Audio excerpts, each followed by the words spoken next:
Hello students, very good morning. This is Aryan sir here, chemistry faculty from Bhardwaj campus. हम लोग बात कर रहे हैं सॉल्यूशन चैप्टर की। हम लोग बातें करेंगे सॉल्यूशन की। सॉल्यूशन चल रहा है हमारा और अभी तक हम लोग 6 लेक्चर पढ़ चुके हैं। आज बातें करेंगे हम लोग लेक्चर नंबर 7 की और इसके अंदर हम लोग बात करने वाले हैं सॉल्युबिलिटी ऑफ सॉल्यूशन की। तो हमारा नेक्स्ट टॉपिक है सॉल्युबिलिटी।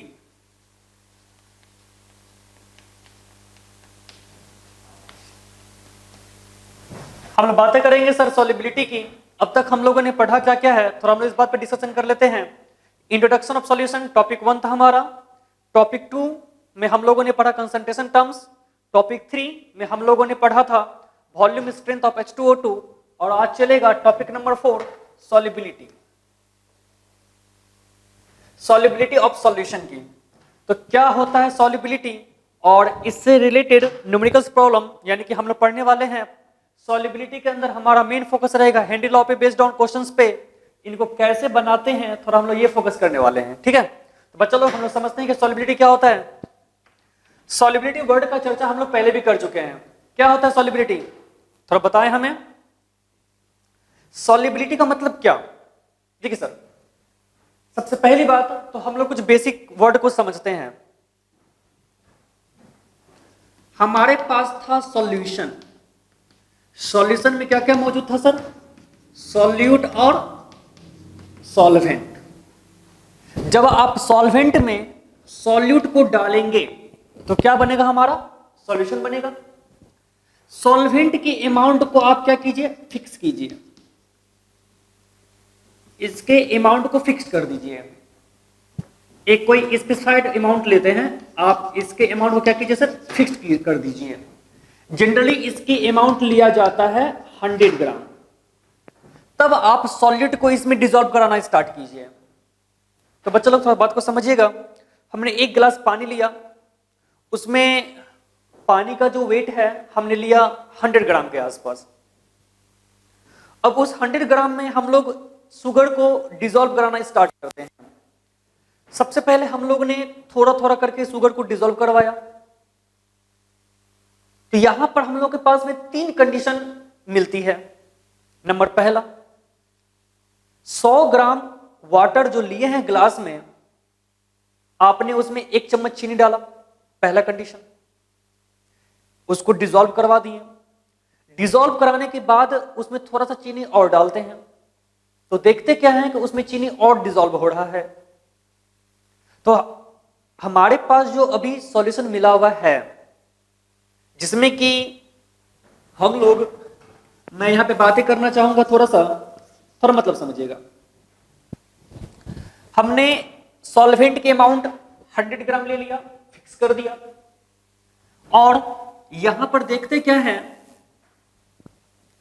थोड़ा सा जो आपने सॉल्यूट का अमाउंट लिया, वेट मान के चलिए हमने 10 ग्राम लिया। और यहां पर देखते क्या है कि फर्दर डिसोल्यूशन पॉसिबल है। मतलब कि उस 100 ग्राम वाटर में जब हम लोग डालते हैं 10 ग्राम शुगर को और डिसॉल्व करवाने के बाद जो हमारे पास सॉल्यूशन मिला हुआ है, उसमें सॉल्यूट की और अमाउंट डिसॉल्व हो सकती है। यानी कि सॉल्यूट की अमाउंट गिवन सॉल्वेंट में कम है, उसमें और डिसोल्यूशन पॉसिबल है। तब यहां पर जो सॉल्यूशन मिलेगा उसे हम लोग क्या बोलते हैं, अनसैचुरेटेड सॉल्यूशन। दूसरी बात बच्चा लोग, फिर से हम लोग हाथ में गिलास लेते हैं, गिलास में पानी लेते हैं। हाथ में गिलास लेके क्या कीजिएगा गिलास लेते हैं, गिलास में 100 ग्राम वाटर लेते हैं। पहले हम लोगों ने 10 ग्राम शुगर को डिसॉल्व करवाया था। इस बार शुगर की जो अमाउंट है, सॉल्यूट की जो अमाउंट है, हमने 20 ग्राम ले लिया। डिसॉल्व करवाने के बाद देखते क्या है कि उसमें फर्दर डिसोल्यूशन पॉसिबल नहीं है, यानी वो मैक्सिमम अमाउंट है। ये जो अमाउंट है ये मेरा क्या है, मैक्सिमम अमाउंट है सॉल्यूट का।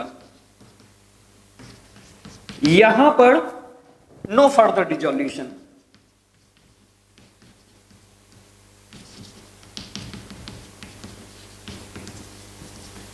पॉसिबल। अब इसे आगे डिसॉल्व नहीं करवा सकते हैं। उस सॉल्यूशन में 20 ग्राम जो डाले हैं शुगर की, वो हमारा मैक्सिमम अमाउंट है सॉल्यूट का। इससे ज्यादा डालेंगे तो चीनी हमारा बैठना स्टार्ट कर देगा। तो जो मैक्सिमम अमाउंट सॉल्यूट का डिसॉल्व हुआ है, तो ऐसा सॉल्यूशन क्या कहलाता है हमारा है? Saturated solution. Unsaturated solution number पहला, सैचुरेटेड सॉल्यूशन नंबर दूसरा। नंबर तीसरे की मैं बातें कर रहा था। 100 ग्राम वाटर में 20 ग्राम तक शुगर डालते हैं तो वह डिसॉल्व हो जाता है। 20 से मैं ज्यादा डालूंगा, हमने ले लिया यहां पे 30 ग्राम। 30 ग्राम में अगर 30 ग्राम शुगर को अगर 100 ग्राम वाटर में डिसॉल्व करवा रहे हैं, तो मुझे क्या लग रहा है 20 ग्राम तो डिसॉल्व हो चुका होगा, 10 ग्राम शुगर क्या हो जाएगा? वह तो बैठ ही ना जाएगा। यानी कि यहां पर जो शुगर की अमाउंट है, ये कितना है सर? एक्स्ट्रा अमाउंट अवेलेबल है। एक्स्ट्रा अमाउंट है मतलब क्या?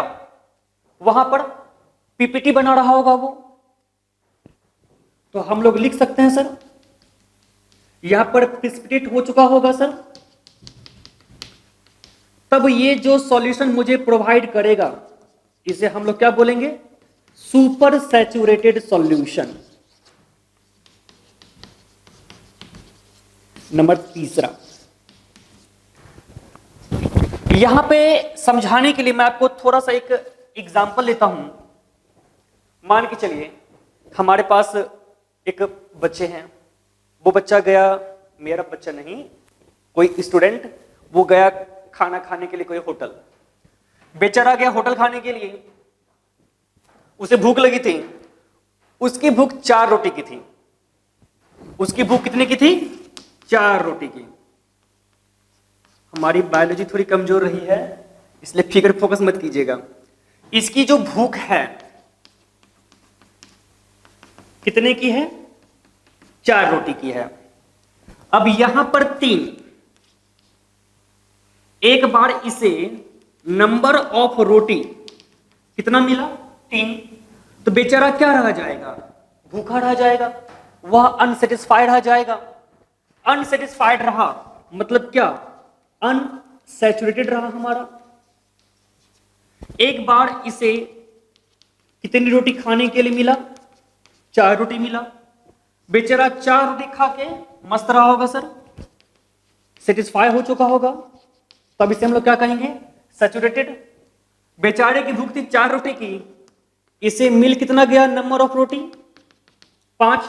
ईमानदार है, ऐसा कंडीशन नहीं है, लालची जैसा बच्चा ये नहीं है हमारा, 4 रोटी खाएगा 1 रोटी जेब में लेके चला जाएगा, ऐसी बातें नहीं है। तब ये क्या करेगा? इसी की भूख 4 रोटी की थी, तो इसके पास 1 रोटी एक्स्ट्रा बच जाएगा ना, मतलब इसे एक्स्ट्रा मिल चुका है, तो ये क्या कहलाएगा? Super saturated. यही बातें यहां पे है, जितनी मुझे चाहिए उतनी मिल रही है सैचुरेटेड, उससे कम मिले अनसैचुरेटेड, उससे ज्यादा मिले उसे क्या बोलते हैं हम लोग? हैं सुपर सैचुरेटेड।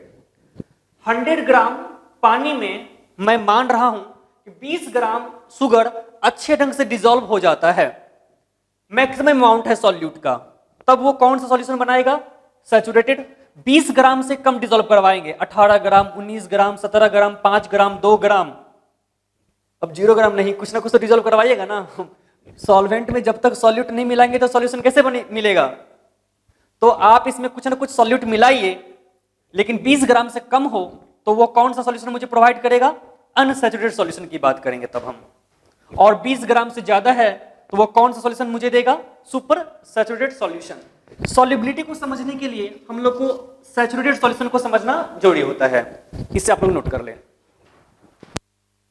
इरेज कर दो मैं इसे।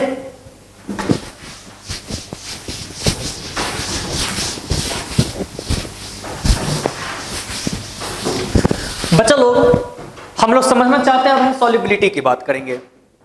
सैचुरेटेड सॉल्यूशन समझ चुके हैं, हम लोग बात करेंगे सॉल्युबिलिटी की। सॉल्युबिलिटी किसको कहते हैं? किसी पार्टिकुलर टेम्परेचर पर, मैं बात क्या कर रहा हूं, किसी पार्टिकुलर टेम्परेचर पर। थोड़ा कंसेप्ट समझते हैं। हमने कहा किसी पार्टिकुलर टेम्परेचर पर आप सॉल्वेंट के अमाउंट को फिक्स कर दीजिए। यहां पर सॉल्यूट है, सॉल्वेंट में डिसॉल्व करेगा और क्या बनाएगा सर? सॉल्यूशन बनाएगा। आपने सॉल्वेंट की अमाउंट को क्या कर दिया? फिक्स्ड कर दिया। जनरली यहां पर 100 ग्राम लिया जाता है, ठीक है। और सॉल्यूट की मैक्सिमम अमाउंट होना चाहिए। सॉल्यूट की अमाउंट क्या ले हम लोग? मैक्सिमम लेंगे। इतना अमाउंट सॉल्यूट को डिसॉल्व करवा देना है सॉल्वेंट में कि सॉल्यूशन मेरा किस नेचर का हो, तो हमारा हो जाए सर सैचुरेटेड। तब सॉलिड की जो मैक्सिमम अमाउंट है मान लेते हैं 10 ग्राम। तब यही सॉल्यूट की मैक्सिमम अमाउंट गिवन सॉल्वेंट में डिसॉल्व हो जाए और सैचुरेटेड सॉल्यूशन बना दें। लेकिन कहां पे सर? एट पार्टिकुलर टेम्परेचर पे। ये सब कहां पे होना चाहिए काम सर? एट पार्टिकुलर टेम्परेचर पे। तब जो सॉल्यूट की मैक्सिमम अमाउंट है वो क्या कहलाएगी sir? Called solubility of given solution. इस सॉल्यूशन की सॉल्युबिलिटी कहलाएगी, ठीक है सर। तो आई थिंक हम लोग इसको डिफाइन कर सकते हैं। तो बच्चा लोग इसकी हम लोग डिफिनेशन क्या लिखेंगे? बोलिए। The maximum amount of solute that can be dissolve in specified amount of solvent to form saturated solution are called solubility of given solution। बात समझ में आ रही है? सॉल्यूट की मैक्सिमम अमाउंट जो डिसॉल्व हो जाए एक स्पेसिफाइड अमाउंट ऑफ सॉल्वेंट में और कैसा सॉल्यूशन फॉर्म कर दे, हमें सैचुरेटेड सॉल्यूशन को फॉर्म करे एट पार्टिकुलर टेम्परेचर पर, उसे हम लोग क्या बोलेंगे? Solubility of given solution. मैं यहां पे लिखूं, बोलिए। The maximum amount of solute that can be dissolved in a specified amount of solvent to formed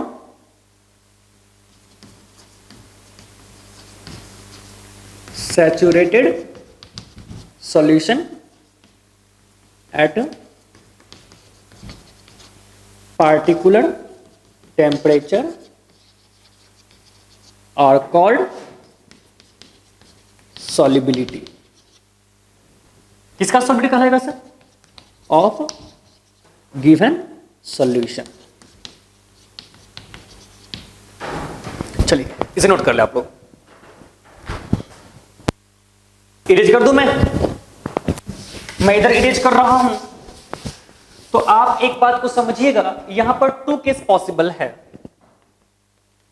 solubility के लिए हमारे पास 2 केस पॉसिबल होता है। कौन कौन सा सर? थोड़ा मतलब समझ लेते हैं हम लोग सर। केस 1 और केस 2। केस 1 की बातें करेंगे। आप यहां पर जो आपने लिया सॉल्यूट और क्या हमारे पास है सर? सॉल्वेंट। ये क्या बना रहा हमारा है? सॉल्यूशन। आप सॉल्वेंट को रखिए लिक्विड और सॉलिड को क्या रखिए? सॉलिड। ये हमारा हुआ केस 1। सॉलिड सॉल्यूट को डिसॉल्व करवा रहे हैं लिक्विड सॉल्वेंट में। तो यहां पे हम लोग क्या बोलेंगे? Solubility of solid in liquid. Case 2 की बातें करेंगे। अब सॉल्वेंट क्या ले लें? लिक्विड ही लेते हैं, ठीक है। और सॉल्यूट क्या लेंगे इस बार? गैस। ये दो केस, इस दो केस की बातें करेंगे हम लोग sir. Case number 2, gas in liquid, solubility of gas in liquid solvent, इस दो केस की हम लोग बात करेंगे। आई बात समझ में? और ये दोनों चीजें जो केस हम लोग पढ़ने वाले हैं इनका इस्तेमाल भी होता है। एग्जाम्पल के लिए शुगर सॉल्यूशन, देखिए जो शरबत बनाते हैं, और ये थम्स अप, जितने भी सॉफ्ट ड्रिंक्स सब है, कोल्ड ड्रिंक्स वगैरह वगैरह जो पीते हैं, उसमें इसका इस्तेमाल होता है ना। जो हम लोग पीते हैं कोका कोला, स्प्राइट, वो क्या होता है, उसमें CO2 डिजोल्व होता है ना। तो कैसे डिजोल्व करवाते हैं लिक्विड सॉल्वेंट में। अब कोका कोला में जो CO2 डिजोल्व होता है वो क्या आइस में डिजोल्व होता है? वहां पे तो वाटर ही ना होती है, लिक्विड सॉल्वेंट ही होता है ना। तो गैस इन लिक्विड सॉल्वेंट के केस पे ये पॉसिबल होता है। और जो शरबत बनाते हैं वहां पर सॉलिड सॉल्यूट डिजोल्व होता है लिक्विड सॉल्वेंट पर। तो बच्चा लोग हम लोग बारी बारी से बात करते हैं। हम लोग बात करने वाले हैं केस 1 की। हम लोग पढ़ने वाले हैं sir solubility of solid in liquid. तो एक बात मैं यहां पे क्लियर कर दूं, ये सॉलिड किसको रिप्रेजेंट कर रहा है? इसका मतलब क्या है? Solid solute. और लिक्विड यहां पे ये किसको रिप्रेजेंट कर रहा है सर? लिक्विड सॉल्वेंट को। सॉल्यूट सॉल्वेंट में मिलेगा तो हमारा क्या बनेगा सर? सॉल्यूशन। सॉल्यूशन किस फेज का रहेगा? जो सॉल्वेंट का फेज है। सॉल्वेंट का फेज हमारा क्या है सर? लिक्विड। इसका फेज हमारा क्या रहेगा सर? लिक्विड। तो ये कैसा सॉल्यूशन मुझे देगा? Liquid solution. डिफिनेशन जानना चाहते हैं, इसी में हम लोग कर लेते हैं सर। थोड़ा समझाना चाहेंगे हम लोग sir. Solubility of solid solute in liquid solvent को कैसे डिफाइन करेंगे? बिल्कुल इसी के बेसिस पे समझाएंगे हम लोग। सॉलिड सॉल्यूट की मैक्सिमम अमाउंट डिसॉल्व होना चाहिए लिक्विड सॉल्वेंट में। तो यहां पे हम लोग क्या करेंगे? इस लिक्विड सॉल्वेंट को फिक्स कर दें। इसकी अमाउंट को हम लोग क्या करेंगे? फिक्स्ड करेंगे। जनरली हम लोग क्या लेंगे सर? यहां पे 100 ग्राम ले लेते हैं। यहां पर सॉलिड सॉल्यूट की जो मैक्सिमम अमाउंट डिसॉल्व हो, इसकी अमाउंट क्या होनी चाहिए सर? मैक्सिमम। मुझे नहीं पता कितना है, लेकिन जो मैक्सिमम अमाउंट सॉलिड सॉल्यूट का given amount of liquid solvent में डिसॉल्व हो जाए और बनाएगा क्या मेरा सर? लिक्विड सॉल्यूशन बनाएगा। लेकिन इसका नेचर कैसा होना चाहिए सर? तो सैचुरेटेड। सॉलिड सॉल्यूट की maximum amount fixed amount of liquid solvent में डिसॉल्व होकर के सैचुरेटेड लिक्विड सॉल्यूशन बनाए, तब सॉलिड सॉल्यूट का जो मैक्सिमम अमाउंट है वो क्या कहलाएगा? Solubility. Solubility of solid in liquid. बातें समझ में आ रही है? ये सब काम कहां पे चलेगा सर? ये सब काम कहां पे चलेगा? तो एट पार्टिकुलर टेम्परेचर। टेम्परेचर को हम लोग यहां पे घटाएंगे बढ़ाएंगे नहीं सर। समझ गए हमारी बात को? तो इसको आप लोग नोट कर लें। तो मैं यहां पे फिर से क्लियर कर देना चाहूंगा, solubility of solid in liquid का मतलब क्या होता है? यहां पर लिक्विड सॉल्वेंट रहेगा और सॉलिड सॉल्यूट रहेगा। सॉलिड सॉल्यूट की maximum amount given amount of liquid solvent में डिसॉल्व करवाएंगे, लेकिन सॉलिड सॉल्यूट की मैक्सिमम अमाउंट डिसॉल्व होनी चाहिए। आप समझिए सर ना कि 100 ग्राम लिक्विड सॉल्वेंट में सॉलिड सॉल्यूट की जो मैक्सिमम अमाउंट डिसॉल्व हो जाए और बना दे saturated solution at particular temperature पर, तब वह सॉलिड सॉल्यूट की मैक्सिमम अमाउंट जो कि डिसॉल्व हो करके बना रहा है सैचुरेटेड सॉल्यूशन कहलाएगा हमारा solubility of solid in liquid. चलेगा? मैं यहाँ पे ठीक कर लूं थोड़ा सा। द मैक्सिमम अमाउंट ऑफ, यहाँ पे क्या कर लेंगे हम लोग sir? Solid solute that can be dissolve in a specified amount of liquid solvent. Solvent हमारा कैसा है सर? लिक्विड। मैं ठीक कर लेता हूं sir. Liquid solvent to form saturated solution at particular temperature are called solubility of solid in liquid. Solid in liquid. चलेगा? ये हमारा हो गया डिफिनेशन। ये किसका डिफिनेशन है sir? Solubility of solid in liquid का। चलिए इसे नोट कर ले आप लोग। मैं आपको फिर से डिफिनेशन समझा दूं। मैंने इसका डिफिनेशन लिखाया आपको, the maximum amount of solid solute that can be dissolved in a specified amount of liquid solvent to form saturated solution at particular temperature are called solubility of solid in liquid. ये solid solute कहां पे रहेगा sir? इन ग्राम में रहेगा, ठीक है। ये कहां हम लोग किस में लेंगे सर? इन ग्राम। चलेगा सर? चलिए, और जो स्पेसिफाइड अमाउंट लिए हैं, ये कितना अमाउंट हमारा रहेगा सर? जनरली 100 ग्राम, ठीक है सर।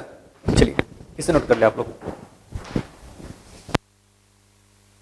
इरेज कर दो मैं इसे।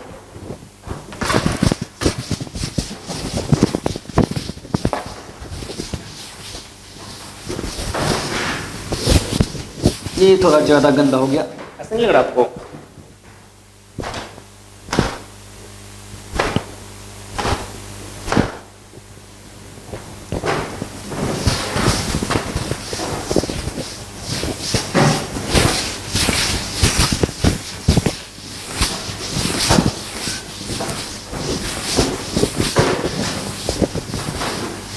चलिए बच्चा लोग, हम लोग बात करने वाले हैं फैक्टर्स की। देखिए यहां पर फैक्टर्स पढ़ाने से पहले मैं थोड़ा आपको समझाना चाहूंगा एक इंपॉर्टेंट बात। आप यहां पर ले रहे हैं सॉल्यूट और क्या ले रहे हैं? सॉल्वेंट। हमारा बनाएगा क्या सर? सॉल्यूशन बनाएगा।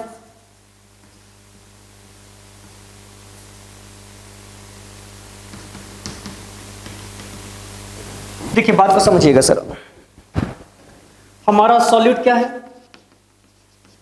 सॉलिड। सॉल्वेंट हमारा क्या है सर? लिक्विड।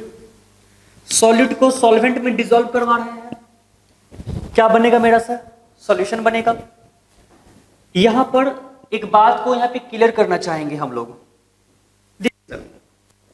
जब आप सॉलिड सॉल्यूट को डिसॉल्व करवाते हैं लिक्विड सॉल्वेंट में, तो यहां पर दो केस पॉसिबल होता है। यहां पर दो प्रोसेस हो जाती है, पहला डिसॉल्यूशन का और नंबर दूसरा क्रिस्टलाइजेशन का। तो मैं यहां पे लिखूं सर, यहां पर दो चीजें पॉसिबल हो सकती है। एक काम क्या हो सकता है सर? डिसॉल्यूशन का। सॉल्यूट सॉल्वेंट में जब मिल रहा होगा और सॉल्यूशन बना रहा होगा सर, तो यहां पर दो बातें हो सकती है। एक हो सकता है सर डिसॉल्यूशन का, और एक हमारा क्या हो सकता है सर? क्रिस्टलाइजेशन का।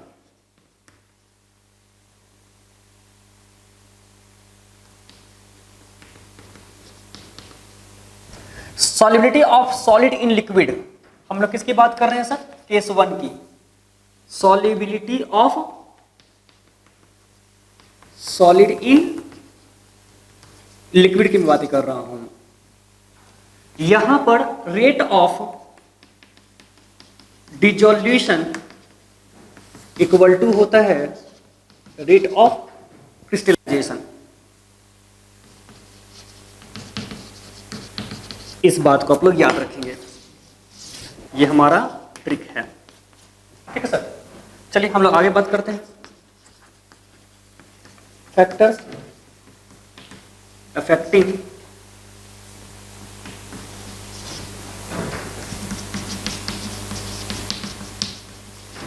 solubility of solid in liquid। solubility of solid in liquid किन किन बातों पर डिपेंड करता है? टू फैक्टर्स, दो बातों पर डिपेंड करता है सर। नंबर पहला, nature of solute and nature of solvent। Number दूसरा, टेम्परेचर। नंबर ए की बात करेंगे हम लोग। Nature of solute and solvent की, ठीक है। तो बच्चा लोग, मैं यहां पे कोई ट्रिक बताना चाहता हूं। Solubility of solid solute in liquid solvent कैसे डिपेंड करता है नेचर ऑफ सॉल्यूट और नेचर ऑफ सॉल्वेंट पर। इसके लिए हमारे पास एक ट्रिक है, मैंने यहां पर लिखा like dissolve like,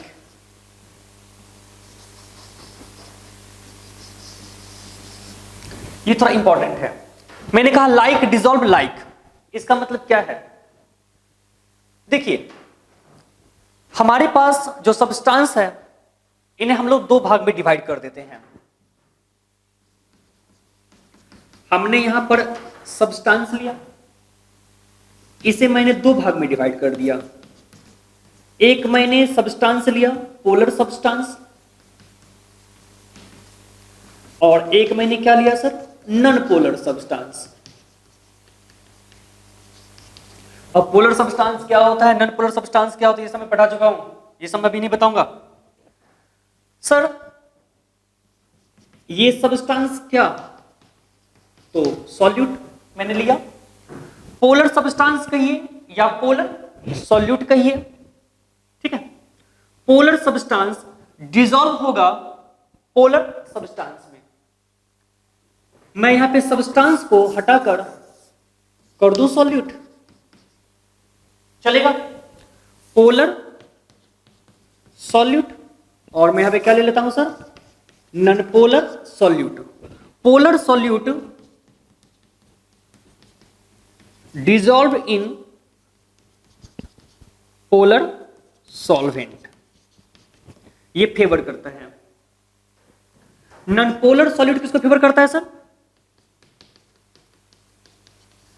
like dissolve like. Non polar किसमें डिसॉल्व होना पसंद करेगा सर? नॉन पोलर सॉल्वेंट में, डिसॉल्व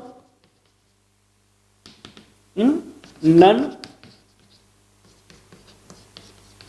पोलर सॉल्वेंट, चलेगा? ये हमारे पास ट्रिक है। एग्जाम्पल की बात करते हैं।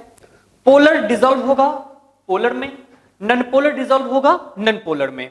मैं इसे इरेज करता हूं, मैं आपको यहां पे समझाने की कोशिश करता हूं।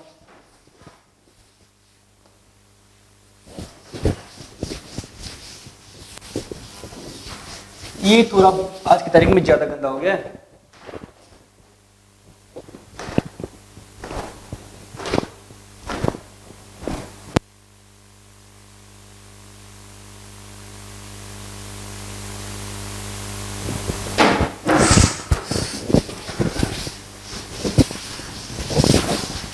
मैं आपको यहां पे समझाना क्या चाह रहा हूं, थोड़ा समझिएगा। मैंने कहा पोलर डिसॉल्व होगा पोलर में, और नॉन पोलर डिसॉल्व होगा नॉन पोलर में। ये पहला नॉन पोलर क्या है सर? सॉल्यूट। इसको क्या कर लीजिए? सॉल्वेंट। ये क्या करेगा सर? फेवर करेगा। पोलर सॉल्यूट, पोलर क्या सर? सॉल्वेंट। पोलर सॉल्यूट किसको फेवर करता है? पोलर सॉल्वेंट को, ठीक है। एग्जाम्पल के लिए थोड़ा मतलब समझिएगा। NaCl is more soluble in water than alcohol। क्यों सर? ये आयनिक, ये भी क्या है सर? आयनिक। ये मेरा क्या है सर? एल्कोहल हमारा आयनिक नहीं होता, इसके मैं बातें कर रहा हूं सर। ये क्या है सर? Like dissolve like. और एल्कोहल में डिसॉल्व हो पाएगा क्या अच्छे ढंग से? नहीं हो पाएगा। आई बात है समझ में? आप यहां पे शुगर भी ले सकते हैं सर। दूसरी वाली मैं बातें करूं, आयोडीन की मैं बातें करता हूं। Iodine is more soluble in alcohol और CCl4 with respect to water. क्यों सर? आयोडीन मेरा कैसा कंपाउंड है? कोवैलेंट। CCl4 हमारा कैसा है सर? कोवैलेंट। एल्कोहल भी हमारा कैसा होता है सर, कोवैलेंट, जबकि हमारा वाटर का नेचर कैसा हो जाता है, थोड़ा सा आयनिक, इस सबों के रिस्पेक्ट में। तो कोवैलेंट अच्छा डिजॉल्व होगा कोवैलेंट सॉल्वेंट में with respect to ionic solvent. NaCl का नेचर यहाँ पे कैसा हो जाता है, थोड़ा सा आयनिक, वाटर का नेचर थोड़ा यहाँ पे कैसा हो जाता है, आयनिक, एल्कोहल का नेचर हमारे यहाँ पे कैसा हो जाता है सर, कोवैलेंट। तो आयनिक डिजॉल्व आयनिक, लाइक डिजॉल्व लाइक, ये और ये अलग अलग है ना सर, ये आयनिक, ये मेरा क्या है सर, कोवैलेंट। बात समझ में आ रही है, चलिए इसे नोट कर ले। आयनिक सॉल्यूट डिसॉल्व होना पसंद करता है आयनिक सॉल्वेंट में, कोवैलेंट सॉल्यूट डिसॉल्व होना पसंद करता है कोवैलेंट सॉल्वेंट में, पोलर डिसॉल्व होना पसंद करता है पोलर में, नॉन पोलर डिसॉल्व होना पसंद करता है नॉन पोलर सॉल्वेंट में। इसे नोट कर ले आप लोग, इरेज कर दो मैं इसे।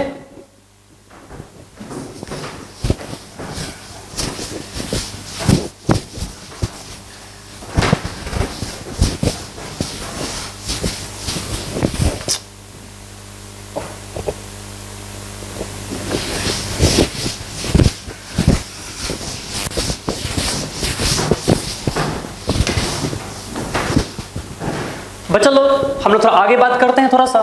अभी मैं नेचर ऑफ सॉल्यूट और नेचर ऑफ सॉल्वेंट की बातें कर रहा हूं sir. In case of ionic compound,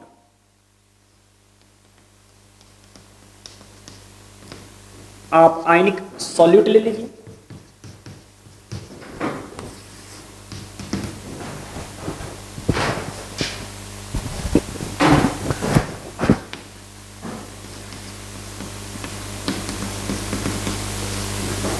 for solubility of solid in liquid।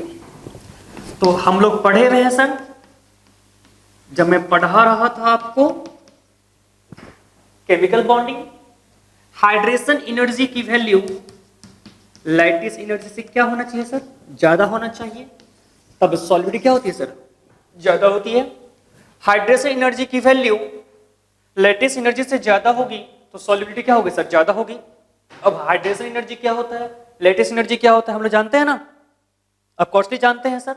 Hydration energy और लैटिस एनर्जी में हाइड्रेशन एनर्जी की वैल्यू ज्यादा होगी लैटिस एनर्जी के रिस्पेक्ट में, तो solubility of ionic solute in liquid solvent की ज्यादा होगी। ठीक है, चलिए सर मैं केस नंबर बी की बातें करता हूं, टेम्परेचर की। तो बच्चा लोग थोड़ा मैं समझाना चाहूंगा आपको टेम्परेचर की बातें, टेम्परेचर पे कैसे डिपेंड करता है। तो हमारे पास यहां पर दो तरह की रिएक्शन हो जाती है, एक एंडोथर्मिक रिएक्शन, एक एक्सोथर्मिक रिएक्शन। तो मैं पहले बात करूंगा केस 1 की। नंबर पहला, for endothermic process. Endothermic process के केस में जो सॉलिबिलिटी होगी वह होगी directly proportional to temperature. Example KNO3, NaNO3। ओहो,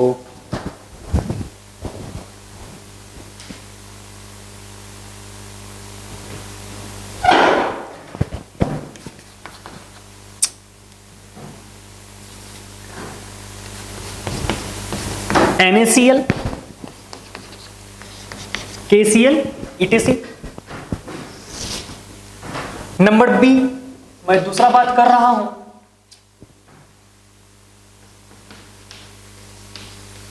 फॉर एक्सोथर्मिक प्रोसेस की।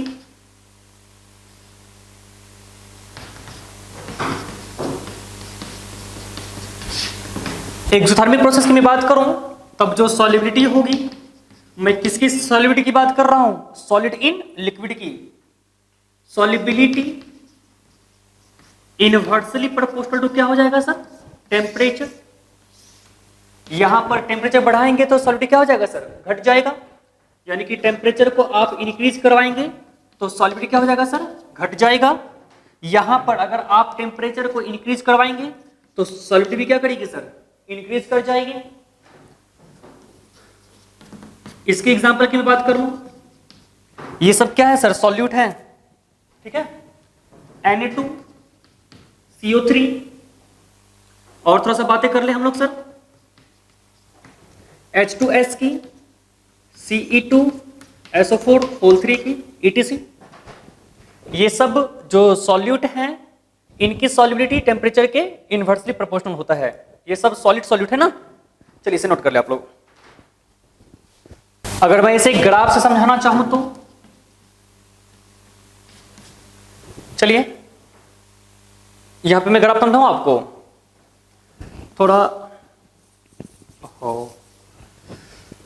समझिएगा हमारी बात को सर।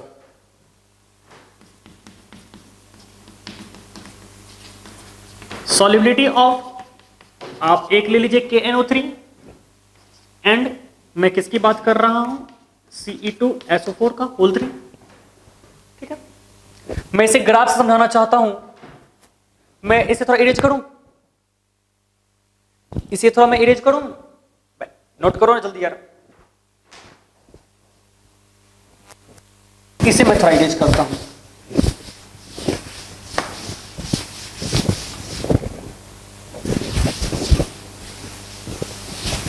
बच्चों लोग मैं बात कर रहा हूं, एक हमारे पास क्वेश्चन ही समझ लीजिए, सॉल्युबिलिटी ऑफ KNO3 और Ce2SO4 का होल 3 है। मैं इसे ग्राफ समझाना चाहता हूं, तो मैं किसके बीच ग्राफ ले रहा हूं सर, टेम्परेचर और सॉल्युबिलिटी के बीच में ग्राफ लेना पसंद कर रहा हूं।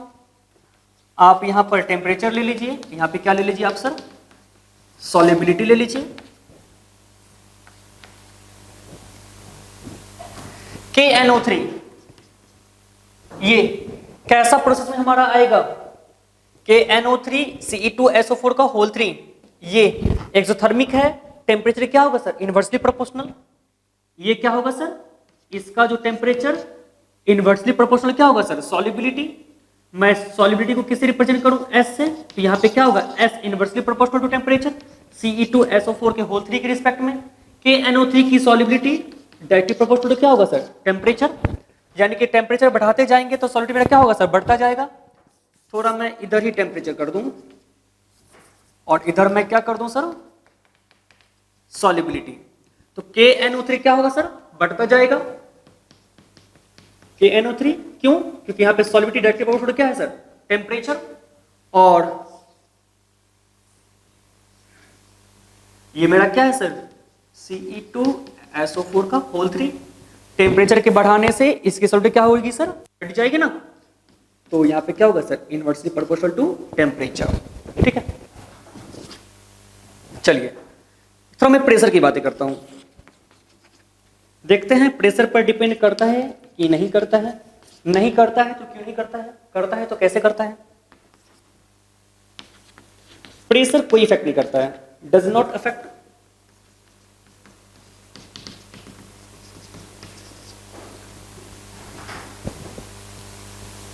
प्रेशर का कोई फर्क नहीं पड़ता है किसके पे sir, solubility of,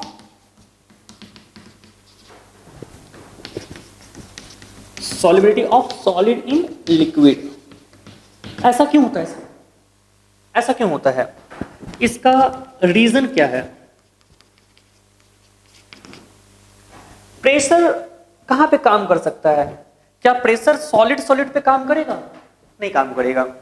solid solid पे क्यों काम नहीं करेगा, क्योंकि हमारा सॉलिड क्या होता है सर, हाईली इनकम्प्रेसिबल होता है, because solid solute are highly incompressible.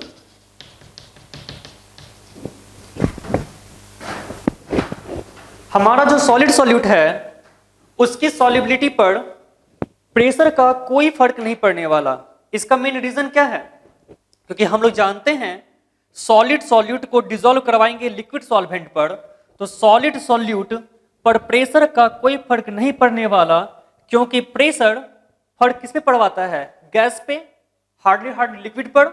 Solid solute highly incompressible होता है। अब चलिए बच्चा लोग थोड़ा क्लास हम लोग ओवर करते हैं आज के लिए, हम लोग फिर बातें करेंगे थोड़ी देर के बाद सर, इसे आप लोग नोट कर लें, ठीक है।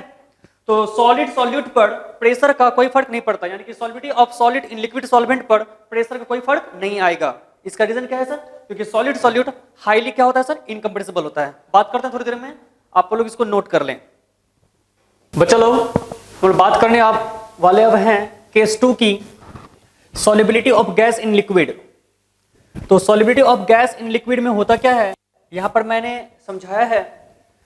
अभी हम लोगों ने पढ़ा था solubility of solid in liquid में हम लोगों ने क्या देखे थे कि सॉलिड सॉल्यूट की वह मैक्सिमम अमाउंट जो कि फिक्स्ड अमाउंट ऑफ सॉल्वेंट में डिसॉल्व होकर के सैचुरेटेड सॉल्यूशन बना रहा था, उसी मैक्सिमम अमाउंट ऑफ सॉल्यूट को हम लोग क्या बोले थे? Solubility of solid in liquid.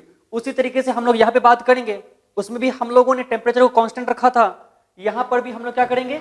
Temperature को कांस्टेंट रखेंगे और प्रेशर की वैल्यू क्या लेंगे? 1 atm। तो यहां पर बातें करते हैं हम लोग, मैंने लिखा है at a particular temperature and under a part pressure of 1 atm the solubility of a gas in a particular liquid is defined as the volume of the gas in centimetre cube that can dissolve in unit volume of the liquid to form saturated solution. बच्चे लोग इसका कहने का मतलब क्या है, थोड़ा मतलब समझते हैं।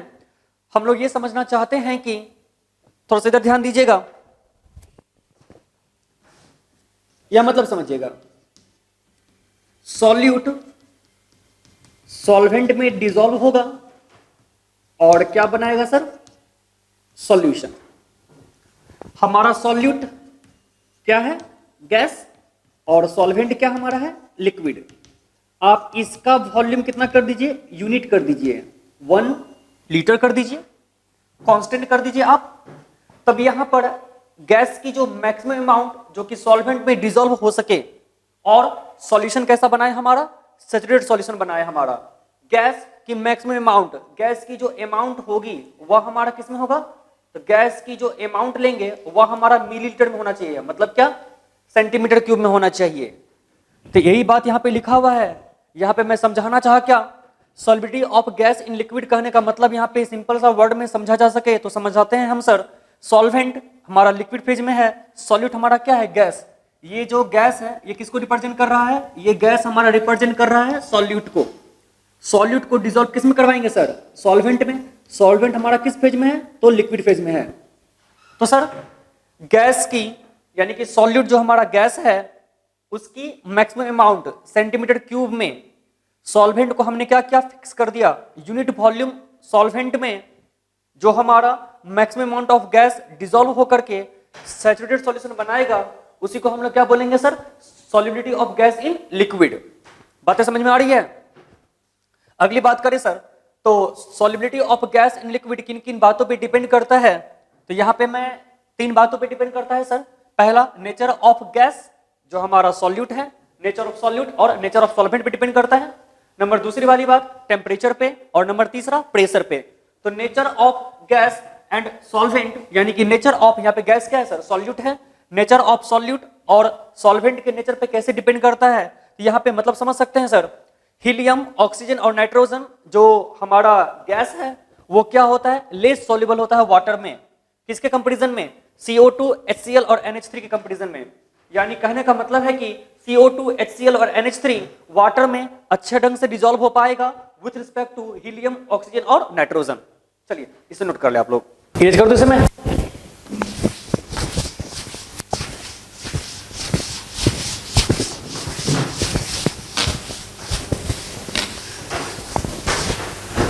अब दूसरा फैक्टर की बात करेंगे, नंबर डी, टेम्परेचर की बातें करने वाले हैं।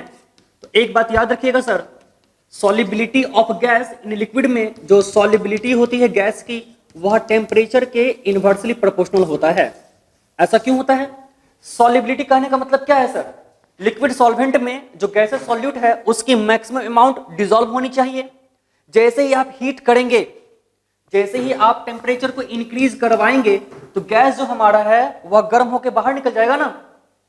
तो सॉल्यूट जो गैसेस हमारा है, गैसेस सॉल्यूट हमारा है, उसकी अमाउंट क्या हो जाएगी? डिक्रीज हो जाएगी। तो यहां पर सॉलिबिलिटी क्या हो जाएगा सर?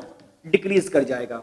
आप थोड़ा खुद समझिए सर ना कि आपने सॉल्यूट लिया है, इसको डिसॉल्व करवा रहे हैं किसी सॉल्वेंट में, तो जैसे ही आप यहां पर हीट करेंगे, ये मैं एक बर्तन लिया हूं मैं, जैसे ही सॉल्यूट को आप सॉल्वेंट में डिसॉल्व करवाएंगे, यहां पे आप हीट कर रहे हैं, तो जो सॉल्यूट हमारा क्या है, गैस है, तो ये गैस तो बाहर निकलना स्टार्ट कर जाएगा ना। गैस जैसे ही बाहर निकलेगा तो यहां पर गैस क्या हो रहा है, एक्सपेल्ड आउट, बाहर निकल रहा है हमारा। तो इससे क्या हो जाएगा, गैस की अमाउंट क्या कर जाएगी, घट जाएगी ना। गैस की जो अमाउंट है वह डिक्रीज कर जाएगी। क्यों, क्योंकि यहां पर हम लोग क्या कर रहे हैं, टेम्परेचर को इंक्रीज करवा रहे हैं। जैसे ही आप टेम्परेचर को इंक्रीज करवाएंगे, जो फिक्स्ड सॉल्वेंट में गैसेस सॉल्यूट डिसॉल्व हुआ है, हीट पा करके वह गैस बाहर निकलना स्टार्ट कर देगा। इससे इस बर्तन में जो गैसेस सॉल्यूट है, इसकी अमाउंट क्या हो जाएगी, डिक्रीज हो जाएगी। अमाउंट डिक्रीज हुआ मतलब क्या, सॉल्युबिलिटी क्या कर गया सर, डिक्रीज कर गया। क्योंकि sir maximum amount of gases solute ही तो कहलाएगा सॉल्युबिलिटी किसका सर, गैस इन लिक्विड का। चलिए इसे नोट कर ले आप लोग। अब हम लोग बात करने वाले हैं किसका सर, नंबर सी, प्रेशर का। चलिए इसे नोट कर ले आप लोग। बच्चा लोग इधर नोट कर चुके हैं आप। सर यहां पे बात समझिएगा, प्रेशर को इंक्रीज करवाएंगे तो ऑफ कोर्स वाली बात है सर, डिजोल्यूशन क्या हो जाएगा, बढ़ जाएगा ना। तो यहां पे हम लोग कह सकते हैं dissolution of gas in liquid increases in pressure. Pressure को बढ़ाने से गैस जो डिसॉल्व करता है उसकी सॉल्युबिलिटी क्या हो जाती है सर, इंक्रीज कर जाती है। इसको समझाने के लिए हमारे पास एक साइंटिस्ट आए थे, उनका नाम क्या था सर, हेनरी लॉ। हेनरी साहब ने एक लॉ दिया था, हम लोग इसी लॉ की चर्चा करने वाले हैं। थोड़ा मतलब समझिएगा, हमने यहां पे समझाया सर, एक छोटी सी बात है, थोड़ा समझेंगे। गैस को डिसॉल्व करवा रहे हैं लिक्विड सॉल्वेंट में। आप दो कोल्ड ड्रिंक्स की बात करते हैं, एक हमने लिया सर थम्स अप और एक हम ले लेते हैं स्प्राइट। स्प्राइट पीने में थोड़ा कम झांस लगता है ना, और जो थम्स अप लेते हैं वह थोड़ा कड़ा लगता है, हार्ड लगता है। इसका मतलब क्या, अब जो थम्स अप है वो भी हमारा 200 ml का होता है और जो स्प्राइट है वो भी तो हमारा 200 ml का है। एक स्प्राइट है, थोड़ा समझिएगा बात को, और एक हमारा क्या है, हमारी प्रिंटिंग भी खराब हो गई sir.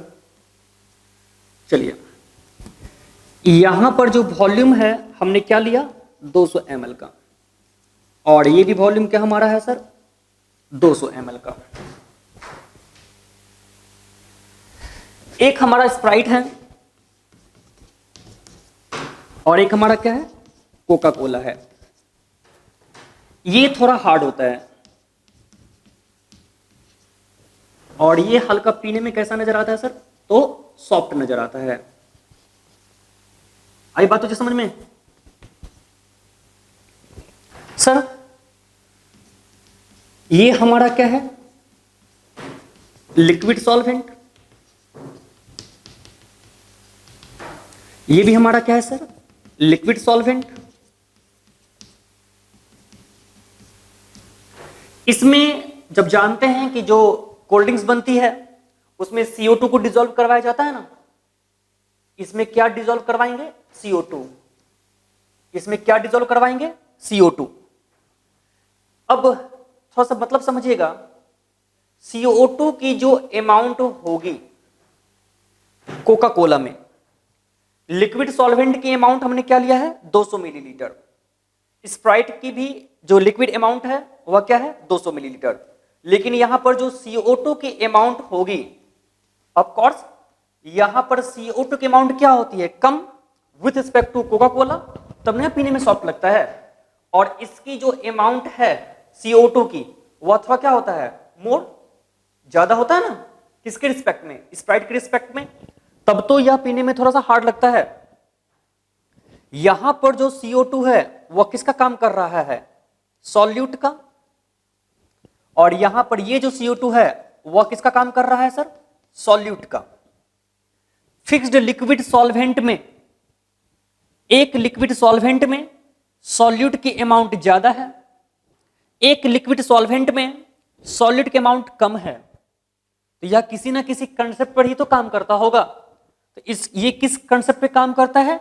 Solubility of gas in liquid के कंसेप्ट पे। और इसको बताए कौन थे सर? तो हेनरी साहब ने बताया था। हेनरी साहब ने क्या बताया था तो समझते हैं इस बात को। हम लोग यहां पे समझ सकते हैं कि CO2 के अमाउंट को ज्यादा डिसॉल्व करवाना है, मतलब कि फिक्स्ड लिक्विड सॉल्वेंट में अगर गैसेस सॉल्यूट की ज्यादा अमाउंट को डिसॉल्व करवाना है तो प्रेशर को ज्यादा करना पड़ेगा। यहां पर ज्यादा CO2 डिसॉल्व है, यहां पर कम CO2 डिसॉल्व है, मतलब साफ है सर। यहां पर ये जो बनाया गया होगा, यहां पर जो प्रेशर लिया गया होगा वो क्या लिया गया? ज्यादा। और स्प्राइट बनने के दौरान जो प्रेशर लिया गया क्या लिया गया होगा? कम लिया गया होगा।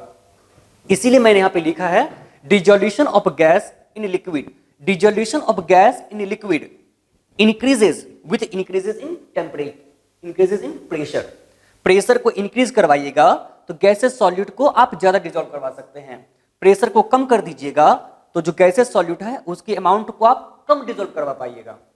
इसलिए इसमें गैसेस जो सॉल्यूट है उसकी अमाउंट कम होती है, इसमें गैसेस सॉल्यूट की अमाउंट ज्यादा होती है। इसीलिए कोका कोला थोड़ा हार्ड लगता है और स्प्राइट थोड़ा सा सॉफ्ट लगता है with respect to Coca Cola. आप लोग इसको थोड़ा नोट कीजिए, फिर मैं बातें करता हूं हेनरी लॉ की।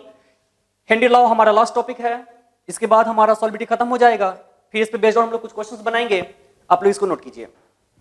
फिर कर दूं मैं इसे?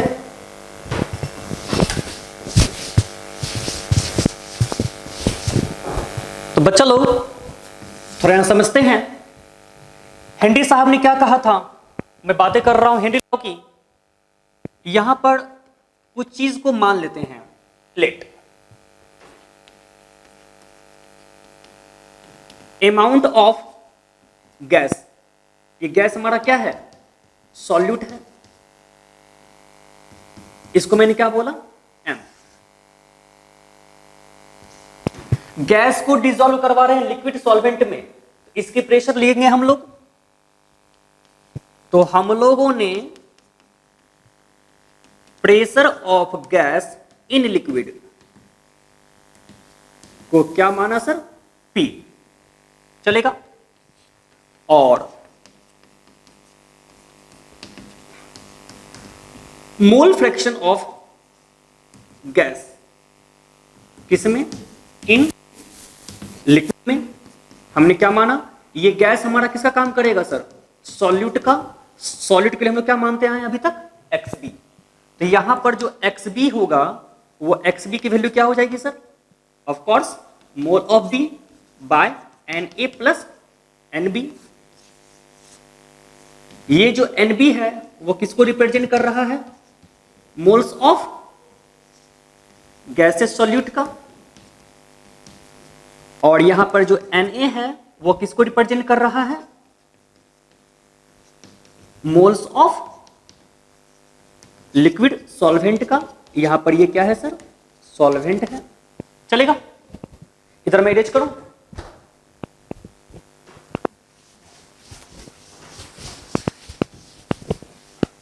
हेनरी साहब ने क्या बोला? उन्होंने कहा अगर आपको किसी फिक्स्ड लिक्विड सॉल्वेंट में ज्यादा गैस या सॉल्यूट के अमाउंट को डिसॉल्व करवाना है तो प्रेशर की वैल्यू को आप क्या कर दीजिए? इंक्रीज करवा दीजिए। यानी कि M डायरेक्टली प्रोपोर्शनल टू क्या होगा यहां पे? P। ये M यहां पे क्या है? मैंने यहां पे M क्या लिया है? Amount of gas, amount of gaseous solute is directly proportional to, यहां पे P क्या है sir? Pressure of gas in liquid solvent. तो यहां पर हम लोग कह सकते हैं, अगर मैं थोड़ा हेनरी लॉ को लिखना चाहूं तो मैं क्या लिखूंगा? The amount of gaseous solute, मैं किसकी बात कर रहा हूं? डिसोल्यूशन की बात कर रहा हूं ना। The amount of gaseous solute dissolved in liquid solvent is directly proportional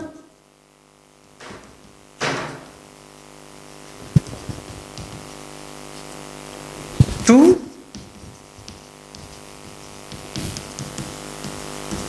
the pressure of gas in liquid solvent. Gas in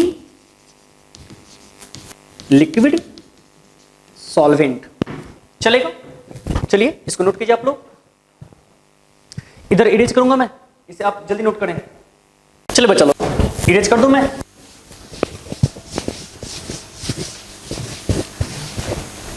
तो यहां पर मैं इस इक्वेशन को लिख सकता हूं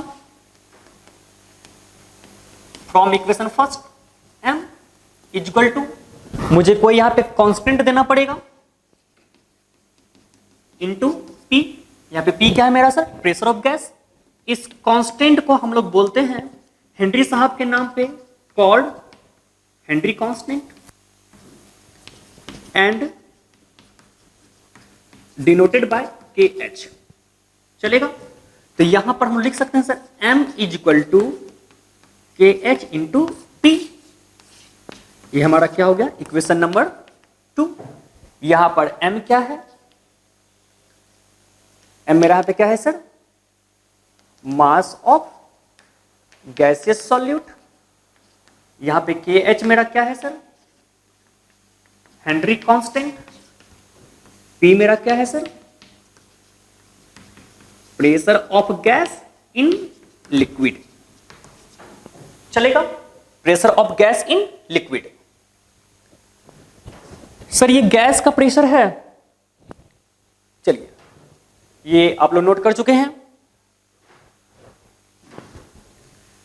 pressure of gas in liquid को हम लोग लिख सकते हैं P।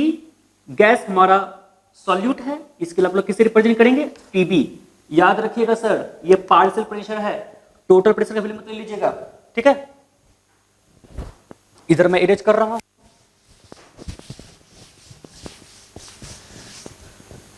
हम लोग थोड़ा नेक्स्ट फॉर्मूले पे बात करते हैं, ठीक है सर? अब मैं पार्शियल प्रेशर की बात करता हूं। ये पार्शियल प्रेशर कैसे डिपेंड करता है, इसे थोड़ा नोट कर लें। आइए sir, according to Henry's law, partial pressure of gas directly proportional to mole fraction of gas. यहां पर पीबी क्या है सर? पीबी मेरा है partial pressure of gas dissolute के लिए। एक्सबी मेरा क्या है सर? यहां पे मोल फ्रैक्शन ऑफ गैस। तो यहां पर लिख सकते हैं पीबी इज इक्वल टू एक कांस्टेंट देंगे हेनरी कांस्टेंट इंटू एक्सबी। चलेगा? ये KH मेरा क्या है सर? यहां पे हेनरी कांस्टेंट।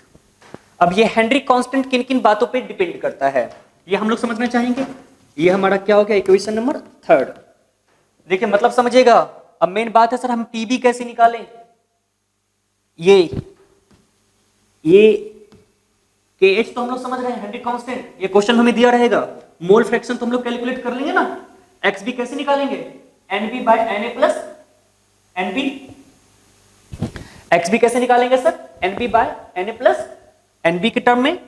PB मुझे निकालना है, तो P कैसे निकालेंगे मैं थोड़ा समझा दूं। मैं बात करता हूं अकॉर्डिंग टू डाल्टन। हम लोग पढ़े थे ना क्लास 11 में सर स्टेट्स ऑफ मैटर में, डाल्टन लॉ क्या बोला था? पार्शियल प्रेशर मुझे निकालना है। इन्होंने क्या बोला था? यहां तो जगह कम पड़ रहा है, मैं यहां पे लिखूं, इसे नोट कर ले। हमें चाहिए पीबी की वैल्यू। ये हम लोग पीबी कैसे निकालें? तो पीबी निकालने के लिए हमारे पास फॉर्मूला क्या होता है? According to Dalton's law,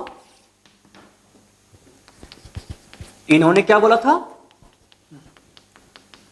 partial pressure is equal to mole fraction into total pressure. चलेगा? तो यहां पर थोड़ा हम समझ लेते हैं। पार्शियल प्रेशर के लिए मैंने क्या लिया? PB is equal to, mole fraction के लिए हमने क्या लिया? एक्सबी, टोटल प्रेशर के लिए हमने क्या ले लिया? पीटी। ये हमारा क्या होगा? Equation number 4। हेनरी कांस्टेंट किन किन बातों पे डिपेंड करता है? ये बातें Henry constant depends upon, number पहला, यह नेचर ऑफ गैस पे डिपेंड करता है। नंबर दूसरा, ये गैस हमारा क्या है sir? Solute, nature of liquid solvent पे डिपेंड करता है। और नंबर तीसरा, ये डिपेंड करता है टेम्परेचर पर। चलिए इसको नोट कर ले आप लोग, इस जल्दी नोट करें। अब बात करेंगे हम लोग sir application of Henry constant की, इसको नोट करें। चलिए इरेज कर दो मैं से। कुछ बातें हम लोग यहां पे और समझेंगे, केएच से रिलेटेड इंपॉर्टेंट पॉइंट की बातें करेंगे सर हम लोग। एक बात आप लोग याद रखिएगा सर, केएच जो हमारा है is a function of nature of gas. बिल्कुल, गैस के नेचर पे डिपेंड करता है केएच, इसलिए हमने यहां पे क्या लिखा? KH is a function of nature of gas. दूसरी वाली बात, आप लोग पढ़े हुए हैं सॉल्युबिलिटी टेम्परेचर के इनवर्सली प्रोपोर्शनल होता है। सॉल्युबिलिटी हमारा हेनरी कांस्टेंट के इनवर्सली प्रोपोर्शनल होता है। मतलब साफ है सर कि इफ केएच का वैल्यू इंक्रीज करवाएंगे देन सॉल्युबिलिटी हमारा क्या कर जाएगा सर? डिक्रीज कर जाएगा। तीसरी वाली बात, ये ट्रिक है सर, ठीक है। एक और आपके पास ट्रिक है सर, आपने पढ़ा था solubility inversely proportional to temperature. तो यहां पर सॉल्युबिलिटी की जगह मैं पुट कर दूं 1/kh, तो 1/kh डायरेक्टली प्रोपोर्शनल टू 1/टेम्परेचर। तो यहां से हमारा क्या हो जाएगा? Henry constant directly proportional to temperature. ठीक है, ये हमारा इंपॉर्टेंट चीज है सर। चलिए इसको नोट कर ले आप लोग। बच्चा लोग हम बात करने वाले हैं एप्लीकेशन ऑफ हेनरी लॉ की। तो मतलब समझिएगा, सॉफ्ट ड्रिंक बनाने के लिए यानी कि कोल्ड ड्रिंक्स बनाने के लिए यानी कि कार्बोनेटेड बीवर्स बनाने के लिए सर हम लोग हेनरी लॉ का इस्तेमाल करते हैं। स्कूबा डाइवर्स, ये कहने का मतलब क्या है? जब गोताखोर किसी भी समुद्र के डीप में जाता है तो वह हेनरी लॉ का इस्तेमाल करते हुए जाता है, वरना उसका नस फट जाएगा। और जो भी पहाड़ पे फैक्ट्रियां बनती है, कुछ ऐसे भी इलाके हैं जो काफी ऊंचे पड़ते हैं ना सी लेवल से, वहां पर भी जो फैक्ट्रियां बनती है वह हेनरी लॉ पे बेस्ड ऑन बनती है। और मैं बात करूं लिमिटेशन की, हेनरी लॉ की लिमिटेशन, पहली बात यह है कि जो आप गैसेस सॉल्यूट को डिसॉल्व करवा रहे हैं लिक्विड सॉल्वेंट में, वो गैस हमारा बिहेव करना चाहिए आइडियल गैस के जैसा। इसका मतलब साफ है सर कि यह कम प्रेशर, लो प्रेशर और हाई टेम्परेचर पे वर्क करता है। अगर गैस हमारा आइडियल नहीं रहा तो हेनरी लॉ काम नहीं करेगा। दूसरी वाली बात, जो गैसेस सॉल्यूट को आप डिसॉल्व करवा रहे हैं वह सॉल्वेंट के साथ में हमारा कंपाउंड नहीं बनाना चाहिए। ऐसा नहीं कि गैसेस सॉल्यूट को डिसॉल्व करवा रहे हैं सॉल्वेंट में तो वह कंपाउंड बना दें, ऐसा काम नहीं करना चाहिए हमारा। इसका मतलब साफ है सर कि हमारा जो गैस है वह ना डिसोसिएट होना चाहिए ना ही वह एसोसिएट होना चाहिए सॉल्वेंट में। आई बात तुझे समझ में? The gas should not undergo compound formation with the solvent और एसोसिएशन और डिसोसिएशन इन द सॉल्वेंट। मतलब गैसेस सॉल्यूट ना डिसोसिएट करना चाहिए ना एसोसिएट करना चाहिए। लिक्विड सॉल्वेंट पे जाने के बाद जो गैसेस सॉल्यूट है वह ना टूटना चाहिए ना ही वह जूटना चाहिए। चलिए, ये इस तरीके से हमारा सॉल्विटी खत्म हो गया। बातें कर लेते हैं कुछ क्वेश्चंस की, इनको आप नोट करें। बच्चा लोग, हमारे पास क्वेश्चन दिया हुआ है, if the solubility of H2S in water at STP is 0.195 molal. मतलब समझिएगा sir, solubility of H2S in water, इसका मतलब साफ है सर, H2S को डिसॉल्व करवाया गया है वाटर में और हमारा ये क्या फॉर्म कर रहा है सर, सॉल्यूशन। ये हमारा क्या है, सॉल्यूट, ये हमारा क्या है, सॉल्वेंट। H2S डिसॉल्व हो रहा है इसलिए मेरा क्या है, solute. Solubility of H2S in water मुझे क्या दिया हुआ है, 0.195 मोलल, m मोलल, यानी जो इसकी सॉल्युबिलिटी है मुझे दिया गया है 0.195 मोलल। आगे पढ़ते हैं, calculate the Henry constant.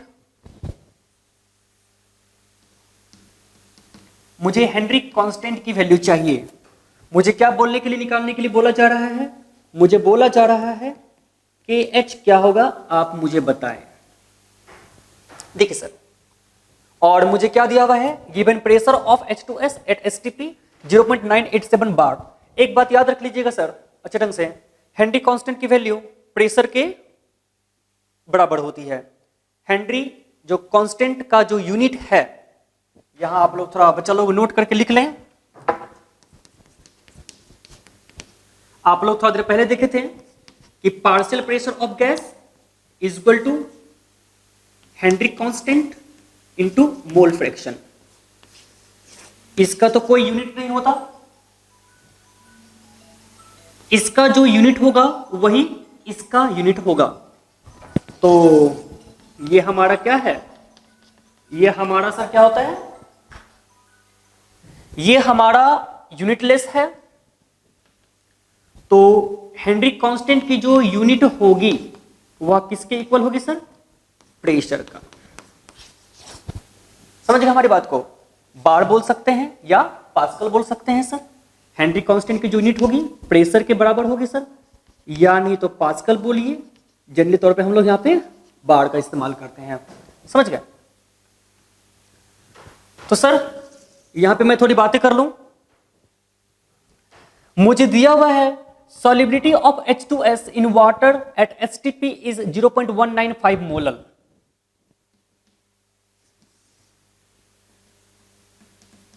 solubility of H2S in water is equal to 0.195 molal. इसका मतलब क्या हुआ, इसका मतलब साफ है सर कि 0.195 moles of H2S dissolved in 1000 gram of water. ये मतलब हो सर, मोलालिटी का मतलब क्या होता है, number of moles per KG of solvent. यहां पे सॉल्वेंट मेरा क्या है, water.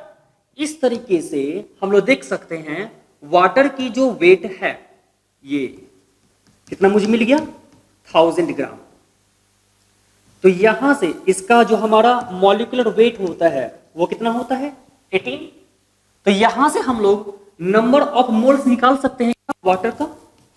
Number of moles of water मुझे कितना आ जाएगा, given weight by molecular weight.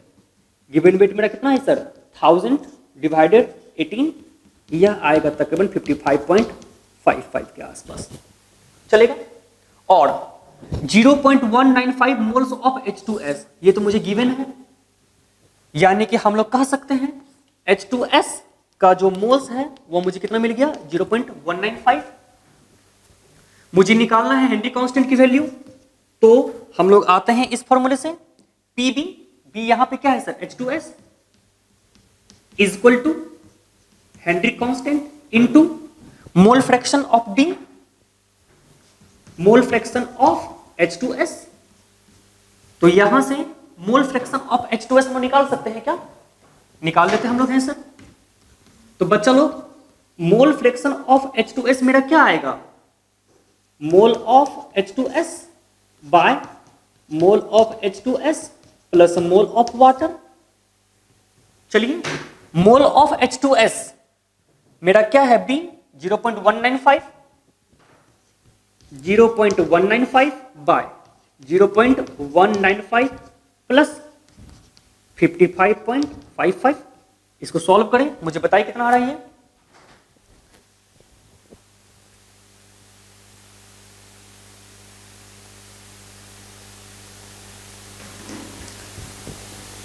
जब इसको सॉल्व करेंगे तो 0.0035 के आसपास आएगा।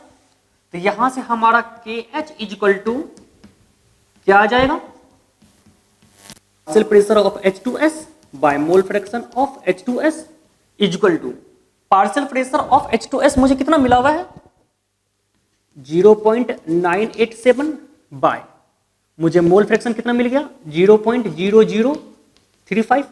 इसको सॉल्व करेंगे तो 282 आएगा। तो KH की यूनिट क्या लेंगे हम लोग, जो प्रेशर का यूनिट है, प्रेशर का यूनिट मुझे क्या लिया गया है बार। तो जो हेनरी कांस्टेंट आएगा उसका भी यूनिट हम लोग क्या लेंगे, बार ही लेंगे सर। चलिए आई थिंक आप लोग समझ गए होंगे सर, इसको नोट कर लें। बच्चों लोग हमारे पास अब नेक्स्ट क्वेश्चन है, थोड़ा मतलब समझेंगे। Henry law constant for CO2, जो मुझे दिया गया है हम लोगों पहले फटाफट नोट करते चलते हैं। Henry law constant for CO2 in water, थोड़ा पहले ये समझ लीजिए, यानी कि CO2 को डिसॉल्व करवाया गया है वाटर में और मुझे क्या बन रहा है सॉल्यूशन। इसको डिसॉल्व करवाया गया है मतलब ये सॉल्यूट है और ये मेरा क्या है सॉल्वेंट। हेनरी कांस्टेंट मुझे दिया हुआ है, तो कितना मुझे दिया गया है सर 1.67 इंटू 10⁸ पास्कल, जो मुझे दिया हुआ है सर। हेनरी कांस्टेंट की जो मुझे वैल्यू मिली हुई है, यहां पे मैं बातें करता चलता हूं सर, वो मुझे कितना मिला है sir 1.67 into 10⁸ pascal at temperature. इससे मतलब नहीं है, calculate the quantity of CO2, मुझे इसकी क्वांटिटी चाहिए, मतलब क्या मुझे इसका मोल चाहिए, मुझे क्या निकालना है NB निकालना है मुझे। इन 1 लीटर ऑफ सोडा वाटर, ये तो मेरा सोडा वाटर है, इसकी वॉल्यूम मुझे क्या दिया हुआ है 1 litre when packed under 2.5 atm CO2 pressure, यानी मुझे इसका प्रेशर पार्शियल प्रेशर मुझे कितना दिया हुआ है सर 2.5 atm, इसको पास्कल में कन्वर्ट कर लें तो into 10⁵ pascal under at temperature इतना। टेम्परेचर तो कांस्टेंट है, इससे मुझे मतलब नहीं है, हम लोग थोड़ा सॉल्व कर लें। कैसे सॉल्व करेंगे, तो सबसे पहले पार्शियल प्रेशर वाला फॉर्मूला लगाते हैं। Partial pressure of CO2 is equal to Henry constant into mole fraction of CO2, चलेगा। तो यहां से mole fraction of CO2 is equal to partial pressure of CO2, ये मुझे कितना मिल गया है, ये जो मुझे मिला है 2.5 इंटू 10⁵ बाय KH की वैल्यू मुझे कितनी है 1.67 इंटू 10⁸ मुझे मिला हुआ है। थोड़ा इसे सॉल्व करें और मुझे बताएं इसकी वैल्यू कितनी आ रही है।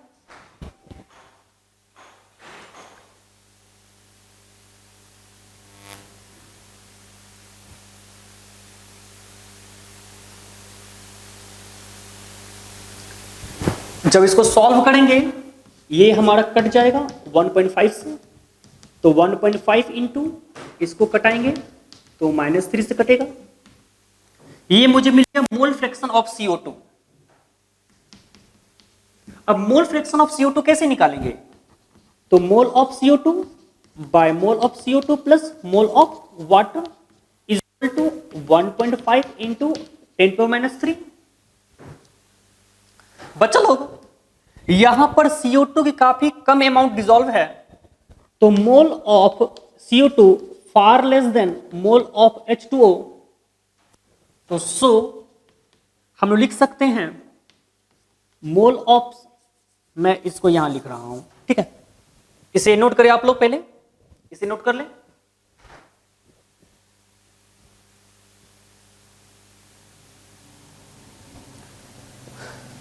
मुझे वो मोल ऑफ वाटर की रिक्वायरमेंट होगी ना, तो मैं इसकी बातें कर लेता हूं। मोल ऑफ वाटर मुझे निकालना है, तो जो सोडा वाटर बनाया गया है वॉल्यूम मेरा कितना है 1 लीटर, टेम्परेचर कांस्टेंट है। इसका मतलब हम लोग समझ सकते हैं कि इसका जो वेट लिया गया होगा वह 1 kg के बराबर होगा, मतलब 1000 ग्राम। तो इसका मॉलिक्यूलर वेट कितना मेरा आएगा 18। तो यहां से जो इसका मोल आएगा WA बाय MA 1000 बाय 18, वह तकरीबन 55.55 आएगा। इसको नोट करते हुए नोट करें।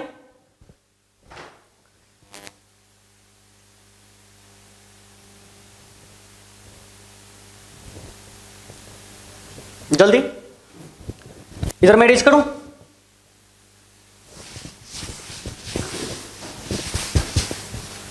तो बच्चा लोग थोड़ा देखिएगा, चूंकि मोल of CO2 is far less than mole of water, so mole of CO2 plus mole of water को हम लोग क्या लिख सकते हैं, मोल ऑफ वाटर ही सिर्फ लिखते हैं। तो ये जो हमारा इक्वेशन फर्स्ट है, तो from equation 1 mole of CO2 by, इसकी वैल्यू मैं क्या लिख सकता हूं, इसको 2 मानिए, एंड इक्वेशन 2 इसके जगह पे मैं क्या लिख दूं, mole of water is equal to 1.5 into 10 to the power -3।